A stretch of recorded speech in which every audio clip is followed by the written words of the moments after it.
পর্ব ২ ছায়ার মতো ছড়িয়ে পড়ছে রোগ। পরের দিন সকালে শহরে একটা অদ্ভুত গুঞ্জন ছড়িয়ে পড়ল। পুরনো বাজারের কাছে একজন বৃদ্ধের রহস্যময় মৃত্যু হয়েছে। শরীরের সব শিরা কালো হয়ে গিয়েছিল, আর চোখের কোটর দুটি ছিল খালি, গভীর অন্ধকার গহ্বরের মতো। অনেক আতঙ্কে খবরটা পড়ল। সে রাতে যা দেখেছিল সেটা কি স্বপ্ন ছিল? ঠিক তখনই ফোনটা বেজে উঠল। তিশা কল করেছে। অনেক কিছু একটা হচ্ছে। আমার বাবা কাল রাত থেকে খুব অদ্ভুত আচরণ করছে। কি হয়েছে? ওনার হাত পা ফুলে গেছে, আর তার শিরাগুলো কালো হয়ে গেছে। অনেক শ্বাস নিতে পারছিল না। তিশা, তোমার বাসা থেকে বেরিয়ে পড়ো এখনই।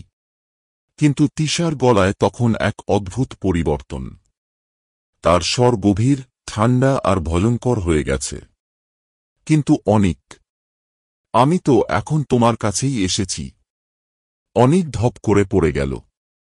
তিশা দাঁড়িয়ে আছে ফার্মেসির দরজায়। তার শরীরের সব শিরা কালো হয়ে গেছে, আর তার চোখ দুটি, সেগুলো গভীর অন্ধকারের গহ্বরে পরিণত হয়েছে।